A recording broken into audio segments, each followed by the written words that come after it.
지혜가 부르지 아니하느냐? 명철이 소리를 높이지 아니하느냐?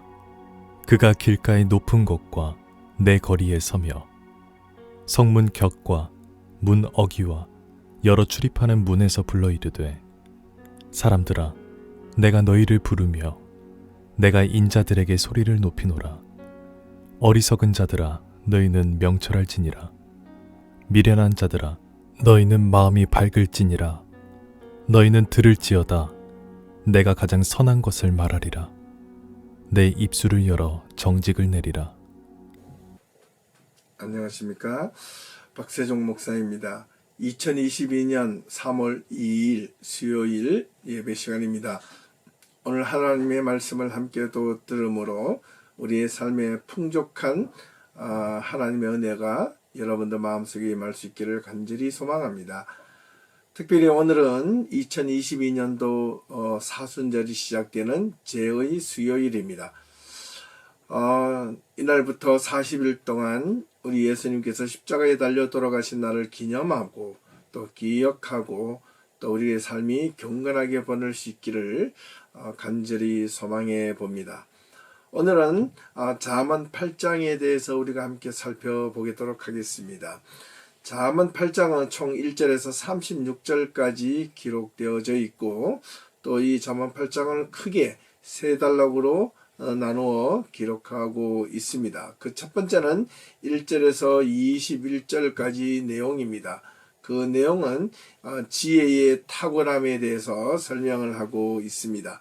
두 번째 단락은 22절에서 31절까지 내용입니다.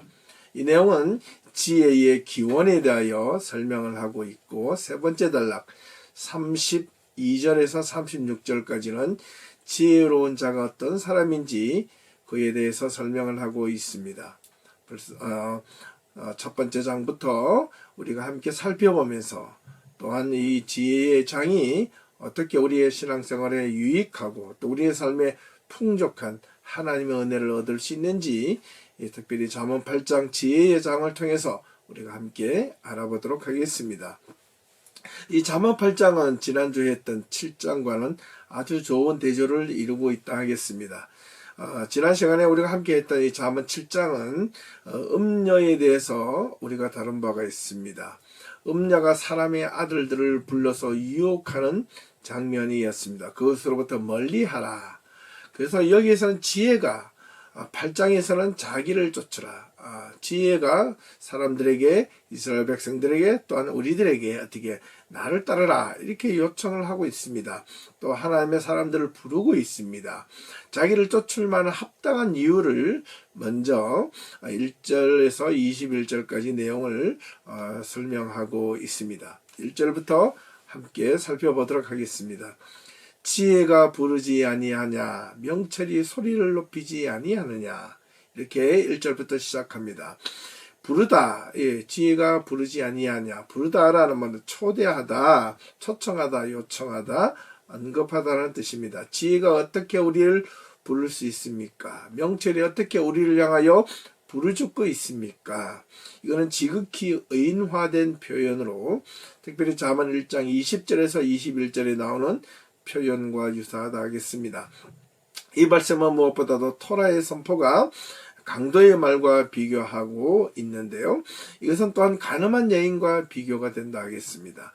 간음한 여인과 또 지난주에 했던 음녀가 사람들을 부를 때 어떻게 유혹으로 부르지만은 지혜는 우리를 어떻게 부르는가, 목소리를 높여서 아주 분명하게 지혜를 쫓고 따르라는 그 이유가 무엇인지 바로 이 1절에서 21절까지 내용을 통해서 알려주고 있다 하겠습니다. 무엇보다도 명철과 분별력을 얻기 위하여 서로 네 가지 다른 동사적 개념을 통해서 사용하고 있는데, 1절에 보면 지혜의 목소리가 부르짖고, 그 다음에 지혜의 명철의 목소리를 높이는 것, 그 다음에 3절에 들어가면 지혜의 명철을 부르짖는 것, 그 다음에 말하는 것 6절에 보면 내가 가장 선한 것을 말할 것이다. 부르짖다, 높이다, 목소리를 높이다, 또 부르짖다, 그리고 말하다. 이렇게 중요한 네 가지 서로 다른 동사를 통해서 지혜의 탁월함, 지혜가 음녀나 특별히 가늠한 여인과 비교되는 구절이라 하겠습니다. 지혜가 우리를 요청하지 않느냐, 명철이 우리를 부르짖지 않느냐, 이 말은 이것이 필요하다고 우리에게 암묵적으로 호소하는 외침이라 하겠습니다. 그렇게 하려면 우리가 주변에서 여러 가지 소리가 많이 들려오지만 그 중에 지혜의 목소리, 명철의 소리를 귀담아 들어야 한다는 뜻일 겁니다. 2절에서 3절로 갑니다. 그가 그 길가의 높은 곳과 내거리에 서며 성문 격과 문 어귀와 여러 출입하는 문에서 불러 이르되, 이렇게 설명하고 있습니다. 본문은 지혜가 어디서 발견되고 있는지를 말해주고 있습니다. 지혜가 어디 있느냐? 사방 곳곳에 있다는 겁니다. 지혜가 발견되는 곳의 목록은 음녀가 사람을 기다리고 있는 곳과는 전혀 다른 곳에 있다는 것을 알려주고 있습니다. 우리가 사실 지혜를 찾기 어렵고 명철을 구하기 힘들다고 말을 하지 말라는 뜻입니다. 지혜는 관심을 가지고 집중하고 찾아보면 우리 주변에 얼마든지 놓여져 있다라는 뜻입니다. 길가의 높은 것과 내거리에 서서 성문격과 문 어귀와 여러 출입하는 문에서 불러 이르되, 나 여기 있다. 무엇이 지혜와 명철이. 그렇기 때문에 우리는 그것을 유심히 보고 잘 살펴보라 라는 뜻이기도 합니다. 4절에서 5절입니다. 사람들아, 내가 너희를 부르며 내가 인자들, 사람들에게 소리를 높이노라. 어리석은 자들아, 너희는 명철할지니라. 미련한 자들아, 너희 마음이 어떻게 밝을지니라. 이렇게 기록하고 있습니다. 지혜는 뛰어난 자든 보잘것없는 자든 모든 부류의 사람들에게 모두 부르라. 목소리를 들으라. 초청장을 부르고 있습니다. 들으라는 겁니다. 그녀는 어리석은 자들과 미련한 자들을 초청합니다. 여기서 그녀는 바로 명철과 지혜를 뜻하는 말입니다. 모든 사람의 안내자라고 말할 수 있겠습니다. 여기서 어리석은 자라는 것은 캐실이라는 히브리어인데 살이 찐다 라는 뜻입니다. 바로 우둔하다, 어리석다, 얼간이와 같은 표현이라 하겠습니다. 명철하다라는 말은 빈이라는 말로 설명을 할 수 있는데, 이는 밝다라는 빈이라는 동사에서 왔습니다. 명철은 비추어주고 어두움은 가리는 역할을 하는 것이지요. 당연히 명철은 한문으로 봐도 밝을 명자를 사용하고 있습니다. 그래서 밝히 비추어진다, 이해하고 구별하고 분별할 수 있다는 뜻입니다. 어리석은 자들아, 분별력을 가지고 미련한 자들아, 너희 마음이 이해하고 분별력 있는 마음을 가질지니라. 이렇게 설명을 하고 있습니다. 네, 이 5절을 다시 한 번 더 해석을 하면, 어리석은 자들아, 무엇을 토라의 지혜를 어떻게 알아라. 그 행위가 너희들에게 살면서 어떻게 지혜를 알면 너희 삶에 유익하지, 결코 그것이 너희에게 해가 되지 않는다라는 말로 설명하고 있습니다. 이제 6절에서 9절로 넘어가는데요. 이 내용은 지혜의 가르침에 대한 성격이 묘사되고 있다 하겠습니다. 6절에서 7절, 너희는 들을지어다. 내가 가장 선한 것을 말하리라. 내 입술을 열어 정직을 내리라. 내 입은 진리를 말하며 내 입술은 악을 미워하느니라. 누가요? 지혜가, 명철이. 너희는 지혜와 명철의 소리를 어떻게 들을지어다. 누가? 지혜와 명철이 가장 선한 것을 말하리라. 누가? 명철과 지혜의 입술이 정직한 말을 할 것이고, 누가? 지혜와 명철의 입이 또한 진리를 말하며 악을 미워하는 목소리를 내겠다는 뜻입니다. 자, 우리는 여기서 온갖 세상의 거짓과 술수를 동원하여 거짓을 말하는 낯선 여인, 이에서 낯선 여인은 무엇을 뜻할까요? 예, 가늠한 여인 또는 음녀를 뜻하는 말이죠.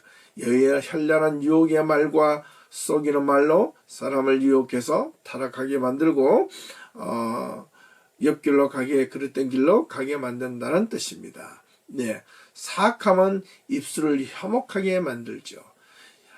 지혜와 명철이 정직함을 말하게 될 때 사악한 사람들의 마음은 그 입술을 통하여 오히려 정직한 자를 증오하게 되어 있다는 뜻입니다.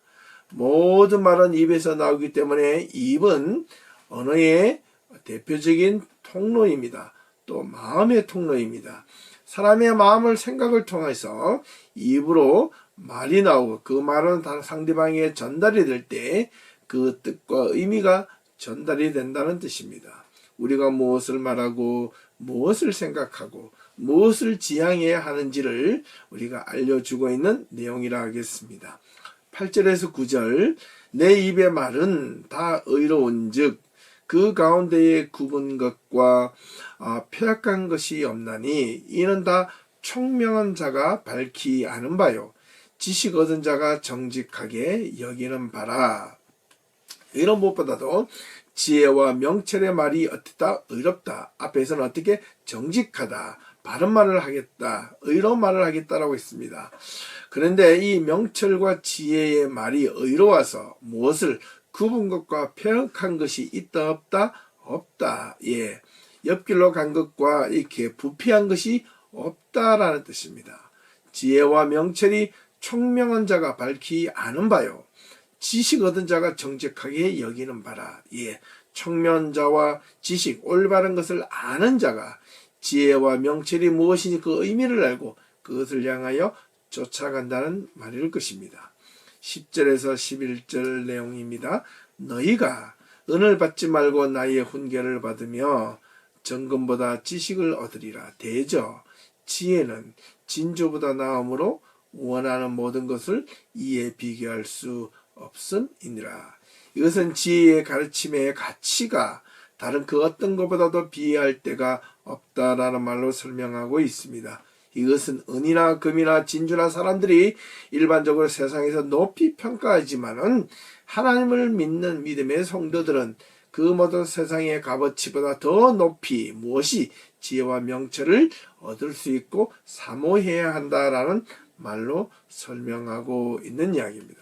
12절에서 13절 나 지혜는 명철로 주소를 삼으며 지식과 근신을 찾아온다니 여호와를 경외하는 것은 악을 미워하는 것이라. 나는 교만과 거만과 악한 행실과 폐악한 입을 어떻게 미워하느니라.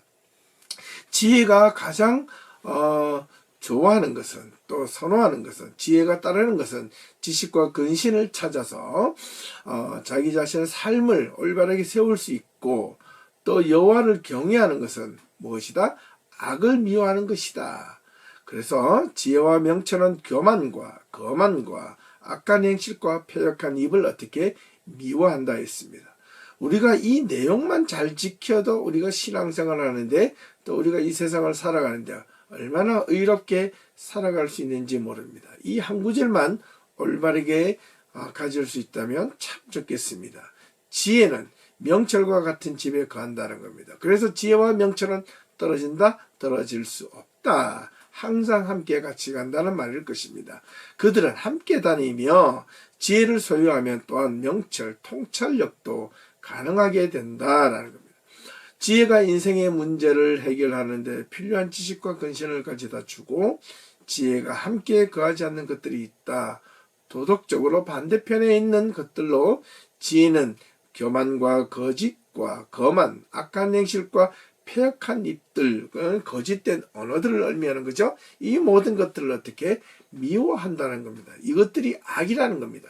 악이 단지 특별한 보이지 않는 어떤 힘이 의미하는 것이 아니라 이런 교만하고 거만한 마음, 행동, 악한 행실, 그리고 거짓된 언어, 자기 유익을 위해 남을 속이는 모든 행위들이 이것이 다 무엇이다? 지혜가 미워하는 것들이다. 그것이 하나님께서 싫어하는 것들이다. 우리는 이러한 내용들을 깊이 신앙인으로서 우리가 통찰력 있게 주시하고 주의해야 할 것입니다. 예. 이제는 14절에서 21절까지 내용을 살펴볼 텐데요. 이 또 소달락 가운데 이 내용은 지혜의 상급 내지는 축복이 어떤 것인지 설명하고 있는 내용이라 하겠습니다.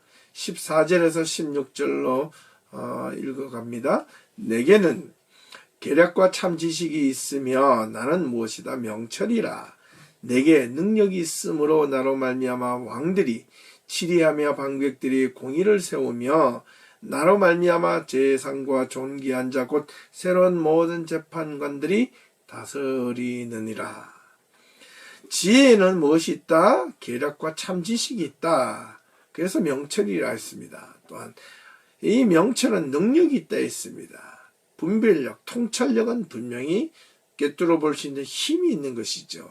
이 지혜, 명철을 통하여 왕들이 어떻게 세상을 다스리고 또 방백들이 공의를 세우며 또 이 명철로 말미암아 재상과 존귀한 자 모든 새로운 재판관들이 세상을 어떻게 악으로 아니죠. 올바르게 의로 다스림을 할 수 있다라는 뜻입니다. 여기서 계략은 무엇보다도 조언이나 충고, 신중한 어떤 충고를 의미합니다. 명철은 언제나 신중하지요. 통찰력이 있는 자는 스텝 바이 스텝을 하게 되어 있습니다. 참 지식이라는 말입니다. 이 지원, 적절한 지식, 성공, 유효한 지혜, 도움을 뜻하는 말이겠죠. 명철이 있는 자에게는 올바른 조언과 올바른 지식이 있다는 말이기도 합니다. 17절에서 19절 나를 사랑하는 자들이 나의 사랑을 얻으며 입으며 나를 간절히 찾는 자가 나를 만날 것이라. 부귀가 내게 있고 장관 재물과 공의도 그러하니라. 내 열매는 금이나 정금이나 정금보다 나으며 내 소득은 순금보다 나으니라. 참 중요합니다. 나를 사랑하는 자들아, 나를 사랑하는 자들이 지혜와 명철을 사랑하는 자들이 지혜와 명철의 사랑을 입고 지혜와 명철을 간절히 찾는 자가 지혜와 명철을 만나고 얻을 것이라는 겁니다. 당연한 것이죠. 이로 인하여 얻은 결과가 무엇인가? 부귀, 장구한 재물, 공의. 내 하나님의 부귀와 명철과 지혜의 열매가 지금이나 정금보다 낫고 소득이 순금보다 더 크다란. 그래서 우리는 순금, 그 다음에 장관 재물과 공의, 부귀보다도 무엇을 먼저, 지혜와 명철을 먼저 얻으리라, 얻어야 한다라는 것을 분명하게 언급해 주고 있는 내용이라 하겠습니다. 이제 첫 번째 단락의 마지막 부분 20절에서 21절. 나는 정의로운 길로 행하며 공의로운 길 가운데로 다니나니 이는 나를 사랑하는 자가 재물을 얻어서 그 곳간에 채우게 하려 함이니라. 누가? 지혜와 명철이 정의로운 길로 행하며 공의로운 길로 가운데로 다니기 때문에 이로 인하여 지혜를 사랑하는 자가 무엇을 얻고 재물을 얻고 그 곳간에 채울 수 있다. 그래서 지혜가 재물보다 먼저 구하라는 겁니다. 재물은 있다가 없을 수도 있지만 지혜는 한번 얻으면 머릿속으로 마음속으로 가지면 결코 그것이 빼앗길 수도 없다는 뜻입니다. 그래서 지혜는 정의로운 길로 행하며 길, 이런 히브리어로 네타바, 오솔길, 특히 좁은 길을 뜻하는 말입니다. 정의로운 길로 가고 싶으냐? 가려 하느냐? 그러면 좁은 길로 가라 라는 말입니다. 공의로운 길로 가려느냐? 역시 좁은 길로 가라. 좁은 길의 의미가 무엇인지 우리는 잘 안다. 힘들고 어렵지만 그 길은 분명하다. 그 길로 가는 자에게만 얻을 수 있는 것, 재물과 그 곳간을 채우는 힘이 있다. 분명하게 우리는 이 내용을 기억할 수 있어야 하겠습니다. 사람이 걸어가는 길은 딱 두 가지 길뿐이라는 겁니다. 하나님을 위하는 길과 사람을 위하는 길. 우리는 하나님을 위한 길이라고 해서 우리를 위한 길을 포기하는 것이 아닙니다. 우리를 위하는 길이 곧 하나님을 위하는 길이고 하나님을 위하는 길이 곧 우리 자신을 위하는 것입니다. 하나님만 위해 산다는 것이 우리의 모든 삶을 포기하는 것이 아닙니다. 하나님을 위해서 살아가는 그 길이 곧 우리를 자신을 위하는 것이고 우리가 풍성하게 살기 위함이고 우리가 하나님을 지혜와 명철, 하나님의 명령과 말씀과 법도를 따르는 길이 곧 우리의 행복을 위해서 우리가 살아가는 것입니다. 우리의 욕망과 우리의 어떤 탐욕을 위해서 살아가는 것은 일시적으로 나를 위하는 것이지만 그것이 결국 무엇이다? 자기를 멸망의 길로 인도하는 것인 반면 하나님의 말씀을 따라서 하나님의 명령에 따라 사는 길은 그 길이 잠시 피곤해 보이지만 결국 그것은 생명의 길이고 구원의 길이기 때문에 그렇다는 것입니다. 이 말을 결코 잊어서는 안 되겠습니다. 이제 두 번째 단락인 지혜의 기원 22절에서 31절의 내용을 살펴보겠습니다. 이 22절, 31절은 또 작게 세 단락으로 다시 세분화할 수 있습니다.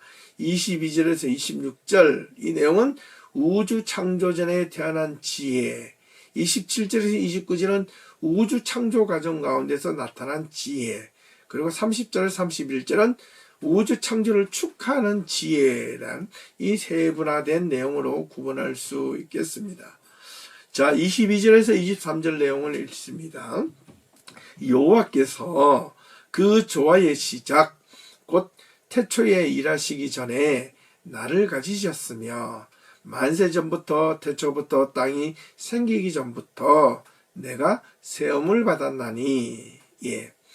여호와께서 하셴 그 이름께서 유대인들은 여호와라는 이름을 부르지 않는다고 했죠. 그래서 이름을 셴 히브리어로 하 정관사 붙여서 하셴 그 이름께서 이렇게 부른다고 예전에 말씀드린 바가 있습니다. 여호와께서 자신이 생각하시고 구성하시는 그 길을 시작하실 때 나를 만드셨다. 무엇? 지혜를 통해서 하나님은 또 지혜의 자문을 구한다 말씀하셨습니다. 하나님의 목적과 유용성을 위하여 만드신 그 세상을 아름답게 펼치기 위하여 무엇을 동원하였다? 지혜를 활용하고 사용하고 조언을 받았다는 겁니다. 그런데 어찌하여 이 세상이 혼돈과 고통의 연속으로 이어지고 있는가? 우리는 그것을 어떻게 무엇으로 대답을 해야만 할 것인가? 이 창조에 관한 언급이 이 두 구절을 통하여 지혜가 처음부터 있게 된 것을 강조하고 싶어하는 것입니다.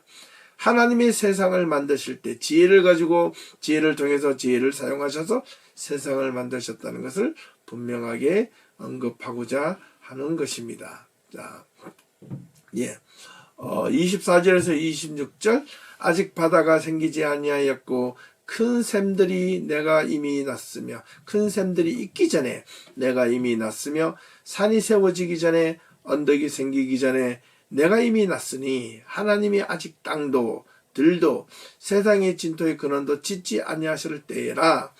세상이 만들어지기 전에 하나님의 지혜가 먼저 있었다라는 것을 설명하고 싶어하는 내용입니다. 27절에서 31절 그가 하늘을 지으시며 궁창을 해면에 두실 때에 내가 거기 있었고 그가 위로 구름 하늘을 견고하게 하시며 바다의 샘들을 힘있게 하시며 바다의 한계를 정하여 물이 명령을 거스르지 못하게 하시며 또 땅의 기초를 정하실 때에 내가 그 곁에 서서 있어서 창조자가 되어 날마다 그의 기뻐하신 바가 되었으며 항상 그의 앞에서 즐거워하였으며 사람이 거처할 땅에서 즐거워하며 인자들을 기뻐하였느니라. 이 말은 지혜가 창조할 때에 함께 동참했다라는 뜻입니다. 지혜가 하늘을 두시고 하나님께서 하늘을 만드시고 궁창을 만드실 때에 지혜가 거기에 함께 있었고 구름과 하늘을 견고하게 하고 바다의 샘이 있게 할 때에 바다의 한계를 정할 때에 물이 명령을 거스르지 못하게 할 때에 땅의 기초를 정하실 때에 지혜가 그 곁에서 하나님 곁에서 여호와 곁에서 창조자의 기뻐하시는 그 뜻을 따라서 그것을 이루도록 조언하였다라는 것입니다. 자, 지혜가 모든 세상 만물이 있기 전에 하나님 곁에 있었다라는 것을 설명하기 위함입니다. 자, 여기까지가 두 번째 단락이고요. 마지막 세 번째 단락 지혜로운 자에 대해서 32절에서 36절까지 설명을 하고 있습니다. 이 마지막 단락은 지혜의 초청에 대한 인간의 반응과 관련하여 영혼에 대한 문제를 다루고 있습니다. 본문의 지혜의 가르침을 듣고 그 길로 행하는 자들에게 주는 하나님의 복이 무엇인지 설명하고 있는 내용입니다.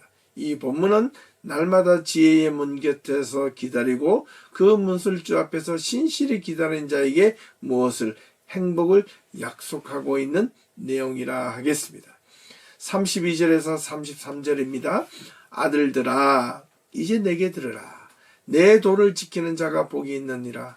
훈계를 들어서 지혜를 얻으라. 그것을 버리지 말라. 이 중요한 말을 설명하고 있는데, 아들들아, 백성들아, 하나님의 자녀들아, 성도들아, 이제 내게 들으라. 슈마, 집중해서 들으라. 무엇을? 내 도, 하나님의 도, 델레크, 무엇이다? 계명, 하나님의 계명의 말씀을 어떻게 지키다, 어떻게 행복하다, 복이 있다, 행복하다는 뜻입니다. 하나님의 계명을 지키는 자가 행복한 사람들이다. 훈계를 얻어서, 그래서 지혜를 얻으라. 훈계, 무사르, 채찍, 훈계, 훈련, 반복되는 훈련을 계속해서 통하여 그것으로 인하여 하나님의 지혜를 얻으라. 그러며 그것을 어떻게 버리지 말라. 그리하면 어떻게 복을 얻는다. 마지막 34절에서 36절 내용입니다. 누구든지 내게 들으며 날마다 내 문 곁에서 기다리며 내 문설주 옆에서 기다리는 자는 복이 있나니 대저 나를 얻는 자는 생명을 얻고 여호와께 은총을 얻을 것이니라. 그러나 나를 잃는 자는 자기의 영혼을 해하는 자라. 나를 미워하는 자는 사망을 사랑하느니라. 이 또한 가장 중요한 핵심적인 내용이라 하겠습니다. 누구든지 내게 들으며 날마다 내 문 곁에서 기다리며 문설주 옆에서 나를 기다리는 자는 복이 있나니, 여기서 나는 지혜를 뜻합니다. 내게 지혜에게 들었고 나를 문설주 문 곁에서 기다리는 자, 지혜를 기다리는 자는 복이 있다. 왜 문설주와 문 곁에서 기다립니까? 그거는 사람이 출입하는 것이죠. 들어가고 나오는 것입니다. 모든 사람들이 반드시 거쳐야 하는 곳입니다. 그래서 어떻게 지혜를 기다리라는 겁니다. 모든 사람이 왕래하는 곳에서 기다리는 것처럼 지혜를 가장 많이 쉽게 볼 수 있는 곳에서 지혜를 찾고 기다리면 어시다 복이 있다, 행복한다. 왜? 대저 지혜를 얻는 자는 무엇을 얻는다? 전국으로 생명을 얻는다. 우리가 예수를 믿고 우리가 하나님을 믿고자 하는 이유는 무엇입니까? 생명을 얻기 위함이 아닙니까? 여호와께 은총을 입어서 우리의 삶이 어떻게 풍족하게 되기 위함이 아닙니까? 우리가 올바르게 믿고 예수님을 믿어서 우리의 삶이 풍요롭게 되기 위해서 우리가 예수를 믿는 것 아니겠습니까? 풍요로운 삶을 살기 위해서 우리는 하나님을 믿는 것이지, 예수를 믿어서 우리의 삶이 옥죄기 위해서 믿는 것이 아니라는 것을 기억하셔야 합니다.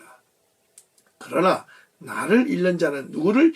지혜를 잃는 자는 어떤 사람이다? 자기의 영혼, 자기의 생명을 어떻게 해하는 자라.